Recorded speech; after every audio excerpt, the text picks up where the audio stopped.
रागिनी आणि नामदेवच्या लग्नाला 3 वर्ष पूर्ण झाले होते. एके दिवशी रागिनी सकाळी अंगणात पाणी शिंपडत होती. कोपऱ्यात उभा असलेला तुळशी वृंदावन, त्यावर ठेवलेली लाल रांगोळी आणि फुलांच्या पाकळ्यांनी सजलेलं छोटंसं दार. त्या दिवशी तिच्या चेहऱ्यावर एक वेगळंच समाधान होतं. तिच्या ओठांवर हसू होतं, डोळ्यांत चमक होती.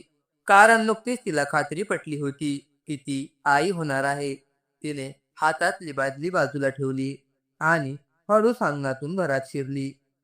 नामदेव अजून गादीवर पडलेला होता. तो उठणार होता, पण ती त्याला थांबवते. "थांब जरा, एक बातमी आहे." "काय झालं राघू?" नामदेवने डोळे चोळत विचारलं. "आपण आई बाबा होणार आहोत." एक क्षणभर नामदेव काहीच बोलला नाही. त्याने फक्त रागिनीकडे पाहिलं, तिच्या पोटाकडे हात ठेवला आणि नकळत डोळे भरून आले. आपल्या घरात चिमणं येणार म्हणजे तो हसत उठला. आपण त्याच्यासाठी सगळं काही करायचं. त्या दिवसापासून रागिनीची काळजी घेणं हे नामदेवचं एकमेव काम झालं. तिची थोडीशी थकवा दिसली तरी तो संतापायचा. रात्र जागून तिला पाणी द्यायचा, वेळेवर दूध, फळ, सगळं काही. 9 महिने आनंदात गेले. शेवटी तो दिवस उजाडला आणि रागिनीने एका गोंडस मुलीला जन्म दिला. नामदेवने तिचं नाव ठेवलं लक्ष्मी. मुलगी असली तरी आपली लक्ष्मीच आहे, असं तो अभिमानाने सगळ्यांना सांगायचा. लक्ष्मी आता 6 महिन्यांची झाली होती. तिचं गालातलं हसू बुटक्या बोटांनी, नामदेवच्या मिशा खेचणं आणि रागिणीच्या कुशीत बसून गुंग होऊन बघत राहणं, या सगळ्यांमध्ये तो दिवस सरून जायचा. "बघ लक्ष्मी, की बघ, आपली आई काय चविष्ट जेवण बनवते." नामदेव तिला उचलून घेई. रागिनी हसत त्यांच्याकडे बघायची, पण तिला जाणवायचं नामदेवचं मन अजून कुठेतरी अडकलेलं आहे. रात्री एकदा ती विचारतच बसली, "काय रे, सगळं ठीक आहे ना? काही काळजी वाटते का?" नामदेव थोडा वेळ गप्प बसला. मग हलक्या आवाजात म्हणाला, "राघू, लक्ष्मीने आपलं घर उधळलंय हे खरं, पण मला वाटायचं ना आपल्याला मुलगा होईल. त्याला मी शिकवीन, वाढवीन, माझं स्वप्न त्याच्यात पूर्ण करीन." रागिनी काही क्षण शांत राहिली. "मुलगी असो वा मुलगा, वाढवायचं आपल्यालाच आहे ना." ती म्हणाली, "लक्ष्मीला मोठं करू, शिकवू, तिला तुझ्या स्वप्नांसारखी उंच भरारी द्यायची." "हो राघू, तू बरोबर म्हणतेस." म्हणत नामदेवने तिचा हात हातात घेतला, पण त्याच्या डोळ्यांमधून ती न संपलेली ओढ स्पष्ट दिसत होती. एक मुलगा हवा होता. लक्ष्मी आता 3 वर्षाची झाली होती. तिच्या बोबड्या बोलांनी घर गजबजून गेलं होतं. सकाळी ती "बाबा उचक्या देतोय" म्हणत नामदेवच्या गळ्यात घेत गेई आणि तो हसत हसत तिला हवेत उचलून घेत असे. रागिनी तिचे केस ओढीपर्यंत ओरडायची. "नाम्या, खाली ठेव तिला, केस नीट घालू देत बघ." पण नामदेव लक्ष्मीच्या नजरेत हरवलेला असायचा. तरीही त्या हरवल्या पणामागे एक ओढ होती, अपुरी राहिलेली इच्छा अजूनही कुठेतरी खोल मनात होती.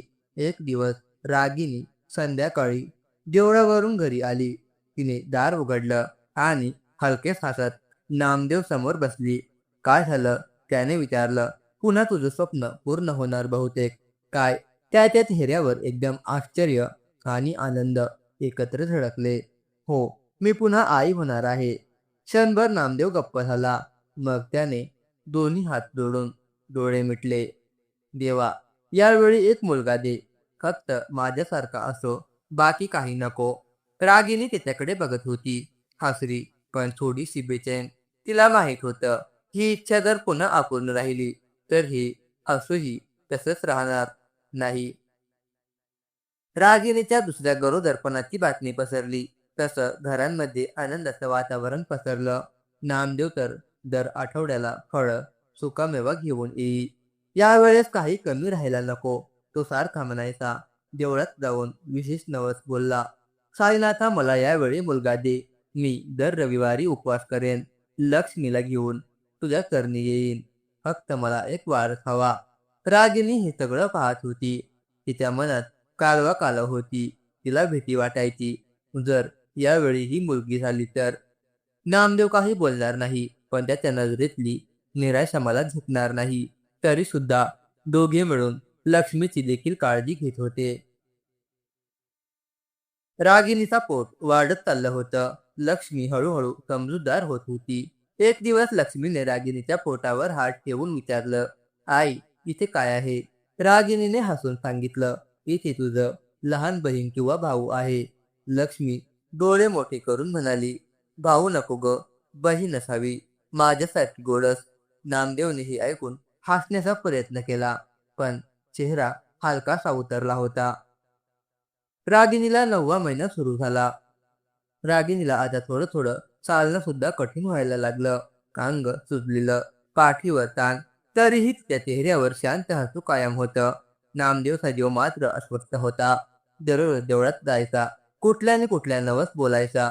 त्याच्या नजरेत एकच विचार दिसत होता, हा मुलगा असलाच पाहिजे. रात्र उजाडली आणि सकाळी पहाटे रागिनीला त्रास सुरू झाला. लगबगीने तिला हॉस्पिटलमध्ये नेण्यात आलं. लक्ष्मीला राधा मावशीकडे ठेवण्यात आलं. नामदेवची छाती धडधडत होती. रागिनी आत गेलेली आणि तो बाहेर फक्त देवाच्या नावाचा जप करत बसलेला होता. अखेर सायंकाळी डॉक्टर बाहेर आले. चेहऱ्यावर हसरा भाव. बाळांतीन सुखरूप आहे आणि एक गोडस मुलगी झाली आहे. क्षणभर डोळे थांबल्यासारखं वाटलं. मुलगी. नामदेवच्या चेहऱ्यावरती भाव क्षणात बदलले. त्याने डोळे मिटले. खूप वेळ काहीच बोलला नाही. डॉक्टर पुढे म्हणाले, खूप सुंदर, निरोगी आहे बाळ आणि आईही ठीक आहे. तुम्ही बघायला येऊ शकता. नामदेव उठला, पण पाय जड झाले होते. आत जाताना त्याच्या मनात चाललेला द्वंद त्याच्या चालण्यावर उमटत होतं. ही सुद्धा माझीच लेक आहे, पण हे माझं स्वप्न तर पुन्हा अपुरं राहिलं. नामदेवने दार उघडलं. रागिनी थकलेली होती, पण चेहऱ्यावर समाधान होतं. तिच्या कुशीत एक छोटंसं पांढरं चादरीत गुंडाळलेलं बाळ, डोळे मिटलेले, तोंड छोटंसं आणि हात बाहेर आलेलं. बघ ना नाम्या, किती गोड आहे ती, रागिनी खालच्या आवाजात म्हणाली. नामदेव हसला किंवा हसल्यासारखा भासवला. त्याने बाळाकडे पाहिलं. एक क्षणभर त्या लहानशा चेहऱ्याकडे तो स्तब्ध पाहत राहिला, पण त्याचे डोळे काही ओले झाले नाहीत. नाव ठेवायचं का काही? रागिनीने विचारलं. तू ठेव, तुला जे वाटेल ते. रागिनी थोडी थांबली. लक्ष्मीला गोरी बहीण मिळाली. दोघी एकमेकांसारख्या दिसतात. नामदेवने हलकस मान हलवली. तो जरा वेळ तिथेच उभा होता. मग परत मागे फिरला आणि खिडकीपाशी जाऊन बसला. तो खिडकीतून बाहेर बघत होता, पण मन कुठेतरी खोल अंधारात अडकलेलं होतं. त्याला एक विचार सतावत होता, हे खरंच माझं नशीब आहे. 2 मुली, पण एक वारसही नाही. त्याला माहीत नव्हतं त्या क्षणी रागिनीने त्याच्या डोळ्यात काय पाहिलं, पण ती हळूच डोळे मिटून गप्प बसली, कारण ती समजून गेली होती. गौरीचं स्वागत झालं, पण मनापासून नाही. रुग्णालयातून परत आल्यावर घरात उत्साह होता. राजा मावशीने साखर वाटली. लक्ष्मीने बहिणीसाठी खेळण्यांची मागणी केली. रागिणीच्या चेहऱ्यावर थकवा होता, पण मन मात्र शांत होतं. नामदेव मात्र तो गप्प झाला होता. 2-3 दिवस त्याने फारसं कोणाशी बोलणं टाळलं. बाळाला उचलणं, त्याचं बाळात लक्ष ठेवणं, यापैकी कुठलंच काम त्याच्या अंगवळणी पडलं नाही. लक्ष्मी जवळ आली. बाबा, बघ ना, माझी बहीण झोपली. हो ग, झोपली, तो एवढंच म्हणाला. तिच्यासाठी तुला आणू का? तुझ्यासारखाच. नामदेव हसला, पण त्या हसण्यात भाव नव्हते. रागिनी हे सगळं पाहत होती. तिला उमगलं होतं. नामदेव तिच्यावर रागावलेला नाही, पण त्याचं मन हरवलेलं आहे. अपेक्षेच्या तुकड्यांतून त्याने आपली ही ओळख हरवली आहे. एका रात्री दोघं एकटी झोपताना रागिनी म्हणाली, तुला काय वाटतंय? स्पष्ट बोल ना, मी वाईट नाही वाटून घेणार. नामदेव शांत झाला आणि मग म्हणाला, मुली वाईट नाहीत रागो, दोघीही माझ्या जीवापाड आहेत. पण ज्या गोष्टीसाठी मी आतून झटत होतो तीच हरवली. मला वाटायचं कधीतरी आपला मुलगा माझ्या खांद्याला खांदा लावून उभा राहील. रागिनीने हातातलं झोपलेलं बाळ थोपटत म्हणाली, हे बघ नाम्या, आपल्या दोघी मुलींसाठी आपण खांदा व्हायचंय. उद्या त्या आपल्याला उभं करतील. तू बघ. नामदेव फक्त गप्प राहिला. गौरी झोपलेली होती, पण तिच्या बापासमन अजूनही जागत होतं आणि रिकामं. गौरीला जन्म होऊन आता 2 महिने झाले होते. तिच्या गालावरच्या खळीने रागिनीचं मन भरून यायचं. लक्ष्मी तिला वेळोवेळी ओरडायची, आई ती बघ, माझा बोट धरते. आई, तिने डोळे उघडले. आई, तिला माझ्या गोष्टी आवडतात ना. रागिनी हसत तिचं कौतुक करत राहायची. पण नामदेव त्याचं वागणं अजूनही विस्कळीत होतं. जेव्हा गौरी रडायची तो दाराआड जायचा. जेव्हा रागिनी दुपारी झोपलेली असायची तेव्हा गौरीचं सांभाळ लक्ष्मी आणि राधा मावशी करत होत्या. एक दिवस गौरीच्या सगळ्या फोटोंचा एक छोटासा अल्बम बनवला गेला. रागिनीने छान कागदावर तिच्या नावाने पाहिलं. अक्षर काढलं. ग, हे बघ ना नामदेव, किती गोडच फोटो आहे तिचे. रागिनी उत्साहात म्हणाली. नामदेवने फोटोंकडे नजर टाकली, थांबला आणि एक फोटो बाजूला करत म्हणाला, लक्ष्मीचा पहिल्या महिन्यातला फोटो आठवतो का तुला? हसली होती त्यात. अगदी. डोळ्यांतून आनंद ओसंडला होता. रागिनीच्या लक्षात आलं, तो पुन्हा त्या जुन्या आठवणीत शिरलाय आणि गौरीच्या अस्तित्वाला स्वीकारण्याच्या वाटेवर अडखळतोय. ती काही क्षण शांत राहिली. मग फोटो हातात घेत म्हणाली, गौरीचा पहिला हसू तुझ्यासाठीच राखून ठेवते. कदाचित तेच तुझं मन वळवेल. नामदेव काही बोलला नाही. पण त्या रात्री तो चोर पावलांनी गौरीच्या झोपाळ्याजवळ गेला आणि हलकेच तिच्या गालाला हात लावून पाहिला. गौरीने डोळे उघडून त्याच्याकडे बघितलं आणि हलकसं हसली. तो क्षण काहीतरी हलवून गेला. गौरीचा तर निखळ हसू नामदेवच्या मनाला थोडं हलवून गेलं. त्याने तिचा गाल थोपटला आणि बोटांखाली तिच्या मऊ त्वचेतून एक थेट भावना आली. ही सुद्धा माझीच लेकरू आहे. पण लगेचच त्याने स्वतःला थांबवलं नाही. हे फक्त क्षणिक आहे. मला भावनांनी गोंधारून घ्यायचं नाही. त्याने मनातल्या मनात विचार केला. दुसऱ्या दिवशी सकाळी गौरी जोरात रडायला लागली. रागिनी स्वयंपाक घरात होती. लक्ष्मी खेळत होती. कोण धावेल हे कळायच्या आतच नामदेवने तिला उचलून घेतलं. ती एकदम शांत झाली. रागिनीने मागून पाहिलं. काही न बोलता गालात हसली. दिसतंय, नामदेवला गौरीचं रडणंही उरतंय आता. तिने विचार केला. त्याच दिवशी दुपारी नामदेवने ऑफिसमधून लवकर सुट्टी घेतली. घरी येताना तो बाजारातून छोटंसं पांढरं फ्रॉक घेत आला. लक्ष्मीच्या पहिल्या वाढदिवसाला घेतलं होतं ना, असंच एक. त्याने स्वतःशीच म्हणत ते फ्रॉक दारावर टांगलं. रागिनीने ते पाहिलं. काहीही न बोलता फक्त पाणावलेल्या डोळ्यांनी त्याच्याकडे बघितलं. तो मात्र काहीच न दाखवता सरळ आत गेला. त्याला कळलं नव्हतं, पण त्याचं मन आता हळूहळू स्वीकारायला लागलं होतं. गौरी फक्त बाळ नव्हती, ती त्याच्या हृदयाच्या बंद दारावर हळूहळू टपटप ठोठावत होती. त्या रात्री घरात शांतता होती. दोन्ही मुली झोपलेल्या. रागिनी शांतपणे चहाचा कप घेऊन अंगणात बसली होती. तिथेच नामदेव खिडकीपाशी बसलेला. दोघंही गप्प, पण हवेत हलकासा बदल जाणवत होता. गौरीला फ्रॉक आवडला. रागिनी म्हणाली, कसं कळलं तुला? नामदेव थोडं हसून विचारतो. तुझ्या हातातून घेतलं आणि असली, मला एवढंच पुरेसं. नामदेव हसतो, पण हसणंही आता हलकंसं होतं, नकळत उमटलेलं. तो म्हणाला, राबू, मला काही कळत नव्हतं. मी एवढं आत्मकेंद्रित होतो का ग? आपली दुसरी मुलगी झाली आणि मी हरवून बसलो. रागिनीने त्याच्या शेजारी येऊन कप ठेवला. हलकासा पण परत आलास. हेच खूप आहे. पण मी तुला आणि गौरीला फार वेळ नाही समजून घेतलं. तो अपराधी भावनेने म्हणाला, हेच बघ ना, तू तिच्यासाठी पहिल्यांदा स्वतःहून काही घेतलंस. तिच्यासाठी उचलून घेतलंस. हसवायला शिकवतोस. हेच नातं आहे. नामदेव खूप वेळ गप्प बसला. मग म्हणाला, लक्ष्मीला मी आपली लक्ष्मी मानली. आता गौरीला शक्ती मानतो.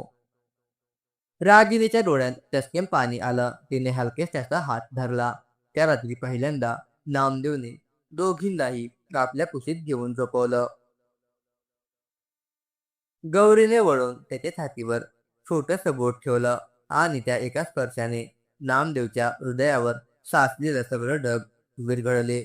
दिवस पुढे सरकत होते. लक्ष्मी आता 5 वर्षाची झाली होती, तर गौरी ही 2.5 वर्षाची झाली होती. दोघींचं भांडण, हसूखेळ आणि हट्ट यामुळे घर सतत जिवंत वाटायचं. एके दिवशी सकाळी नामदेव ऑफिसला निघताना गौरी दारात उभी राहिली. "बाबा, तुम्ही जाताय का?" ती बोबड्या आवाजात म्हणाली.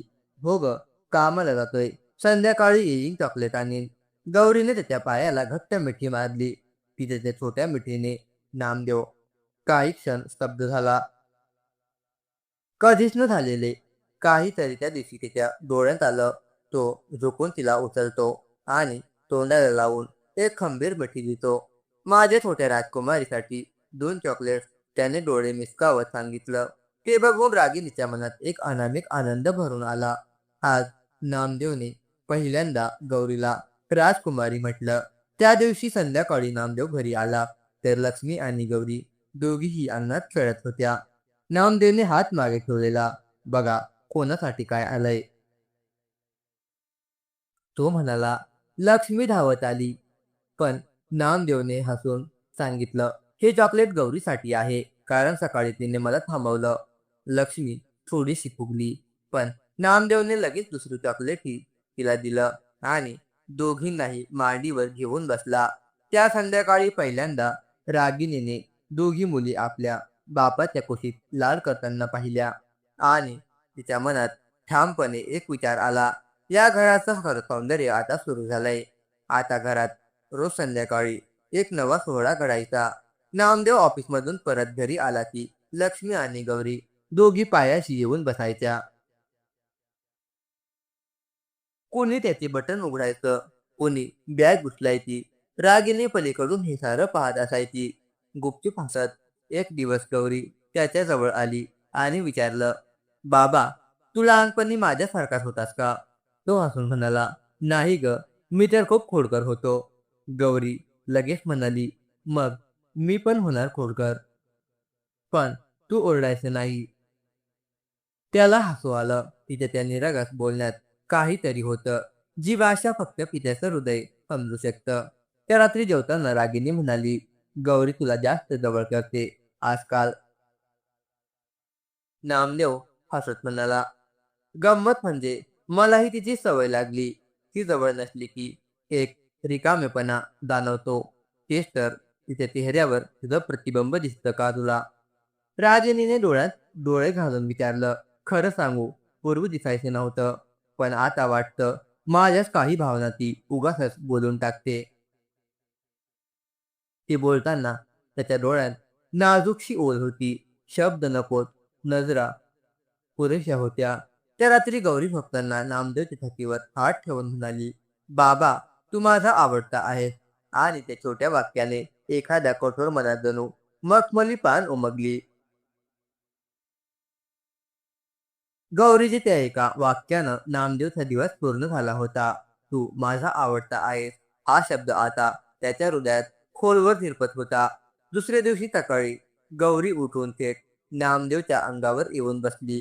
"बाबा, मला शाळा नाही ना अजून?" "नाही ग, अजून थोडा वेळ आहे." "मग तू आज घरचं काम कर, माझ्याशी खेळ." नामदेवने खोटं रागवत विचारलं.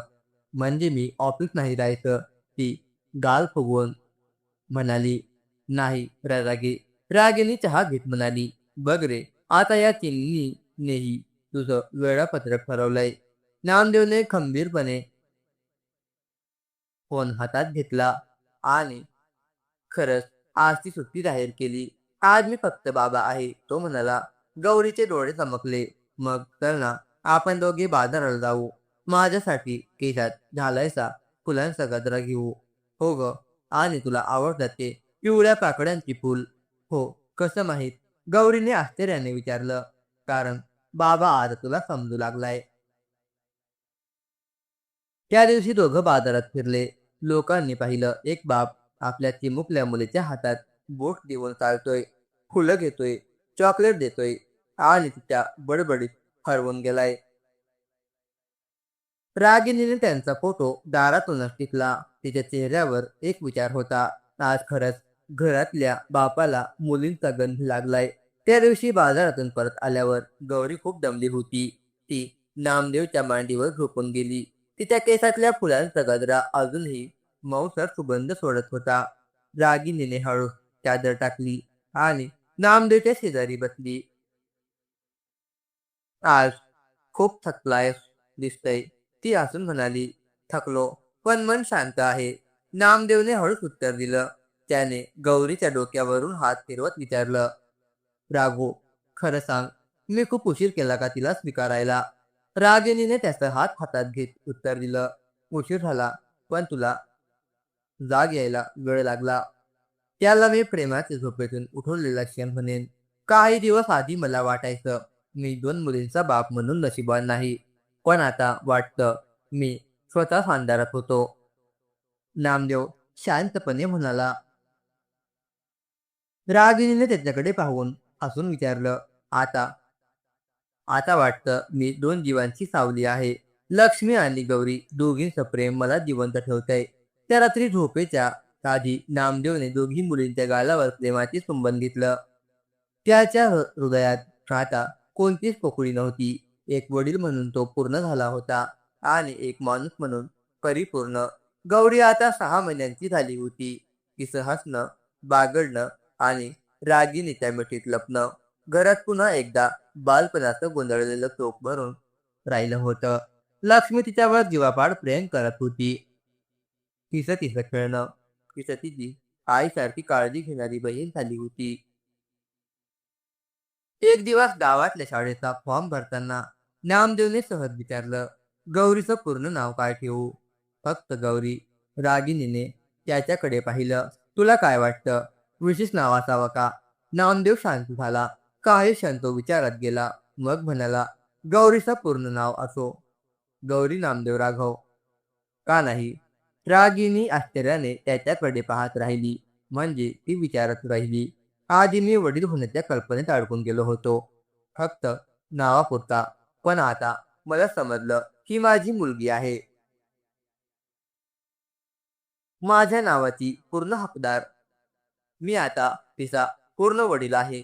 नावाच्या पलीकडे जाऊन रागिनीचे डोळे भरून आले. ती हळूच म्हणाली, खरं सांगू, ही सगळ्यात मोठी कमाई आहे आपल्या संसाराची.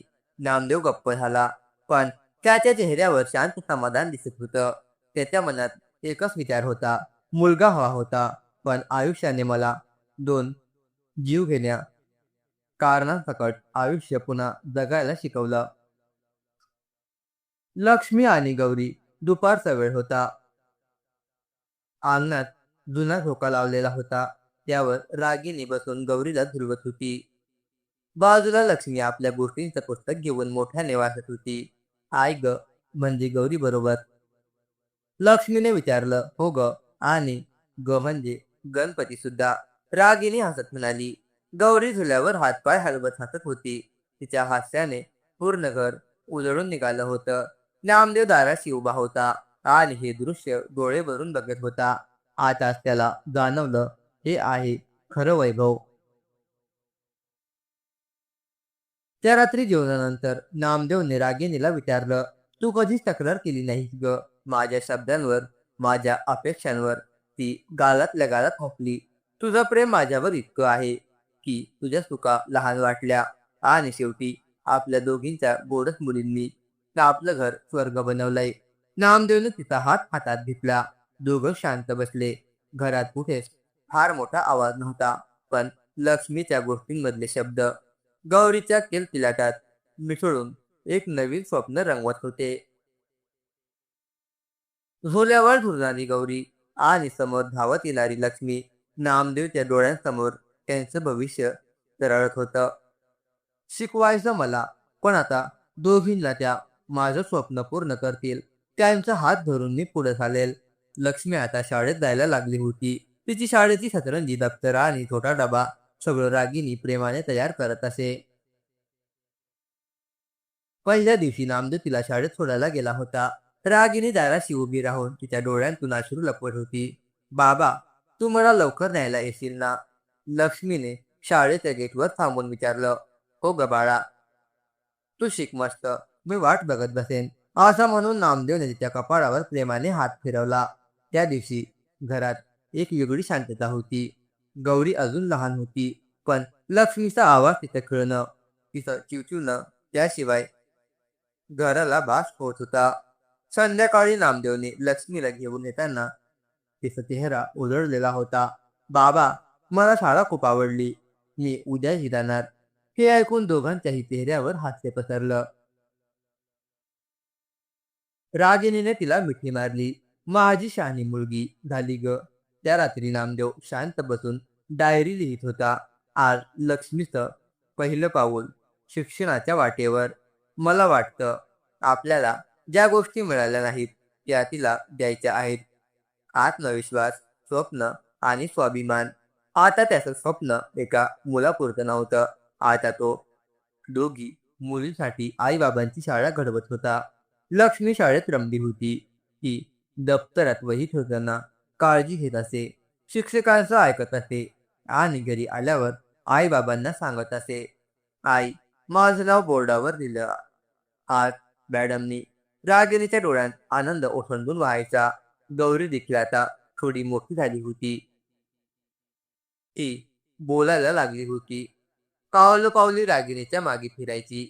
आई, ती गोड तिचं बोबडं बोल ऐकून सगळं घर फुलून जायचं.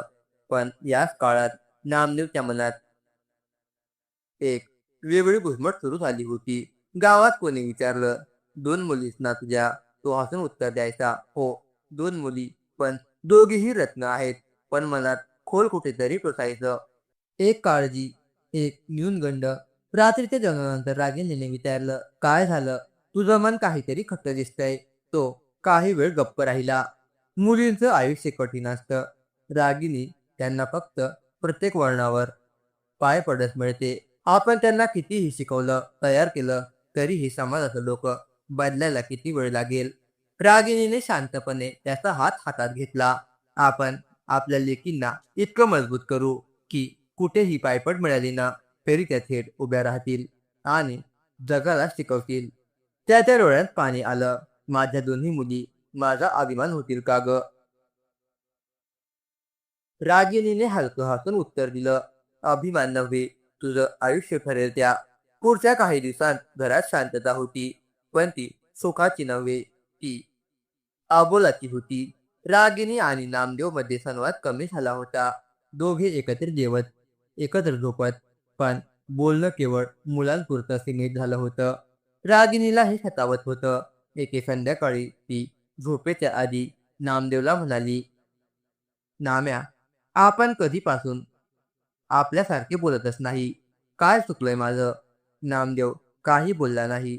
रागिणीच्या डोळ्यात पाणी आलं.